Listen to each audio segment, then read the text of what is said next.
ڈر تھا ہمارا، لبیک والے ابھی زندہ ہیں، کہا تھا کہ جناب ہم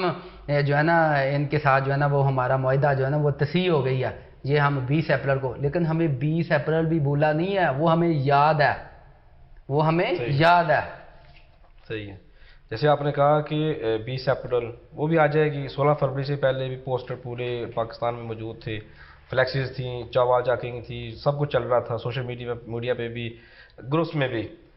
فرانس کو نکالتے میں باہر آ کے آ چکا ہوں، امبیسی سے بھی کافی اچھا میرا کلوز ریلیشن شپ تھا،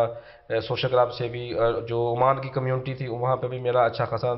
ریلیشن تھا، انٹرویوز کے حوالے سے بھی اور سوشل کلب کے حوالے سے بھی۔ میں سمجھتا ہوں کہ جو سفیر ہوتا ہے نا وہ پورے، جیسے ہمارے جو سفیر ہیں وہاں پر، وہ پورے پاکستان کے وہاں پہ نمائندے ہوتے ہیں جو حکومت سے بات کرتے ہیں، حکومت سے معاملات میں، اگر کوئی قیدی ہے اس کے حوالے سے ہر چیز جو ہے ان کے کنٹرول سے ہی کنٹرول میں ہوتی ہے اور وہاں سے ہی پھر نکلتی ہے۔ اگر آپ جیسے آپ کی جو ڈیمانڈ ہے کہ فرانس سے ہم آفیشلی جو ہے نا تعلق ختم کر دیں، ان کو ان کے سفیر واپس بھیج دیں، میں ابھی قائد اعظم کے خطابات پڑھ رہا تھا کہ جب پہلی بار فرانس کا سفیر پاکستان میں آیا تھا تو آپ نے قائد اعظم محمد علی جناح رحمۃ اللہ تعالیٰ علیہ نے ان کے استقبال میں استقبالیہ رکھا اور پھر وہاں پہ خطاب کیا، میں نے خطاب وہ پڑھا ہے تو وہاں پر بھی انہوں نے بھائی چارے، پیار، محبت، دوستی، امن کا یہ ان کو درس دیا، سارے معاملات تھے۔ ابھی جس سفیر کو یا جس ملک کے سفیر کو قائد اعظم نے ویلکم کہا، آپ چاہتے ہیں کہ عمران خان اس کو ٹائی ٹائی بائی بائی کہہ دے،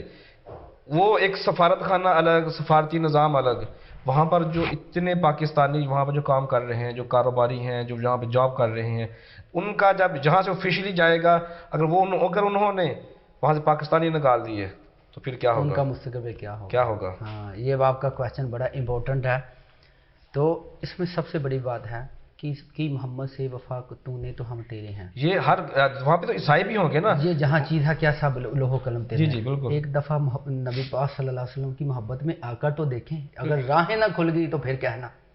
یہ ہم ارجن کا جو وہاں پہ سیٹل ہے ان کی بات کریں تو یہ میری بات سن لیں، یہ بات بتا دیتا ہوں کہ آپ نے یہ کہا کہ ان کا کیا بنے گا، ان کے مستقبل کا کیا بنے گا۔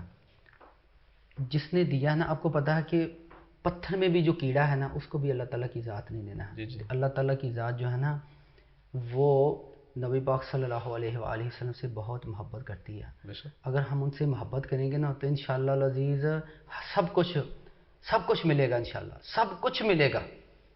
یہ بات آپ دل سے نکال دیں کہ اگر ہمارا کیا وہ چھت والا بیٹھا ہوا اوپر رزق دینے والا، اس نے پتھر میں کیڑے کو بھی جو ہے نا وہ دینا ہے، اس کی فکر۔ ایک دفعہ محبت نبی پاک صلی اللہ علیہ وآلہ وسلم کی محبت میں آ کر تو دیکھیں۔